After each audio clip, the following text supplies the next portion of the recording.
Usapan nga magwa-walk lang pero itong si Malia pumara at sumakay pa ng tricycle. Naghihintay nga si mama dito sa labas kasi nga magpapalabas tayo ngayong umaga. Kaso ba nagtaka kami bakit walang lumalabas? Yun naman pala kasi ayaw niya lumabas, di siya naniniwala na lalayas kami today. Siyempre alam niyo na kung sino, si Malia yun kasi siya talaga yung pinakamatalino. Nakapaglabasan na kasi sila or nakapag-exercise na ngayong umaga kaya akala niya siguro papalabasin siya para paliguan. Di niya nga in-expect na kaya pala siya lalabas ngayon ay magagala nga siya. Nagchichinelas pa nga yung mami niya, ayan pumilit na siyang lumabas ng kanya sa sobrang excited niya. Eto si Malia sanay nga siya na palaging lumalabas noon. Kasi nga noon talagang wala pang masyadong viruses, kaya naman napapalabas namin sila araw-araw. Kaya naman talaga napakalaking adjustment sa kanila simula nung nag-start kami na hindi na magpalabas. Anyways, dahil bet na bet nyo nga yung mga kwento ko, history naman ni Malia, yung ichichika ko sa inyo ngayon. Some of you talagang hindi pa naniniwala na si Malia ay anak ni Cyber. Kasi nga naman, napakaliit ni Cyber, paano nagkasya si Malia sa kanyang sinapupunan? Pero si Malia nga po ay isa sa litter of puppies ni Cyber. 3 puppies kasi yung unang anak nitong Cyber natin. At dahil nga unang set of puppies niya yung naisip namin na mag-keep kami ng isa. Bago ko ituloy yung kwento, tingnan nyo muna tong si Malia, talagang pumasok pa dun sa tricycle. Sanay na sanay kasi sila sa tricycle. Yun kasi talaga yung unang sasakyan natin na talagang feel ko na miss nga niya mag-tricycle. Anyways, back to the story. Medyo nagkakatalo pa kami ni mama kung sino yung puppy na ikikip. Ever since, ang gusto kasi talaga ni mama ay si Malia, pero ako yung isa na female yung bet kong ikip. Pero syempre, sino ba namang mananalo kundi si mama? Kaya ayan, si Malia na nga po yung ating nakip.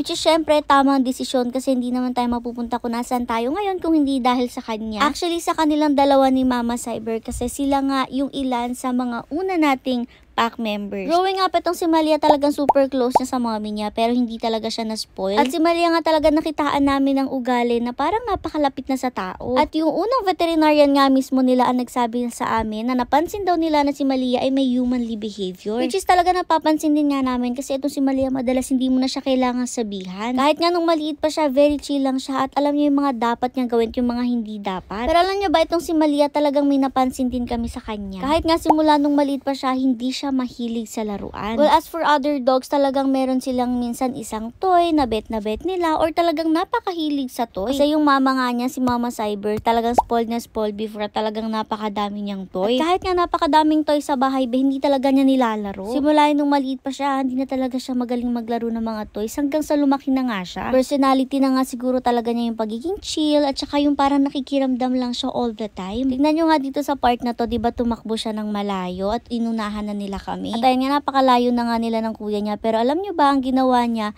pumunta siya dun sa sulok, dun sa may lilo. Tapos sinintay niya talaga kami bago siya umalis. Kasi nga napakabagal namin maglakad. So habang naglalakad kami palapit, nag-aantay lang siya dyan. Umupo pa nga siya nung nangalay na siya. Kasi ang bagal-bagal daw namin maglakad. Pero yan, nung malapit na kami, saka siya nag-umpisa na lumakad na ulit. At si Malia, feel ko nga talaga minsan sinasapian siya ng kaluluwa ng tao. Kasi sobrang bait naman talaga. Dati nga pala hindi pa ganito yung katawan ni Malia. Fit na fit pa siya. Kasi nga napakadami nilang time for exercise noon. Pero dahil nga sa mga dog viruses, talagang bihira na namin silang pinalabas. Kaya ayan, medyo tumataba na nga kasi kulang sa exercise at napakatao naman talaga. Pero nagda-diet na nga siya. Alam nyo ba, very good kasi nababawas-bawasan kahit konti yung timbang niya. Anyways, yun na nga ang kwento ni Malia. Ayan, papasok na rin nga siya. Dahan-dahan pa siya naglakad pa uwi. At dito mapapansin nyo ba, talagang inintay pa ulit niya kami bago siya pumasok sa loob. Tumitingin pa nga at nakikiramdam kung malayo pa daw ba kami. At nung makalapit na nga kami, dumiretso na rin siya papasok. At bago naman nga pumasok dun sa loob ng mansyon, naghintay pa rin nga siya. Hindi siya agad pumasok, be. Hinintay niya kaming makalapit. Syempre, kailangan nating alkoholan yung paa niya at dahil mabigat, ganyan lang yung pagbuhat ng kuya niya sa kanya. Kaso nung nabasa nga ng alcohol yung paa niya, biglang putik pala kasi nga medyo mahamog pa sa labas dahil maaga pa. Kaya naman pinunasan muna ulit ni mama yan at saka naman nilagyan ulit ng alcohol para safe na siya pagpasok. Pagtanggal nga ng training leash niya, ayan, diretso na rin naman siyang pasok sa loob, nadulas pa nga ng very light at dumiretso na nga siya sa kanyang room. Napakabait, very good na role model para sa ibang pack members.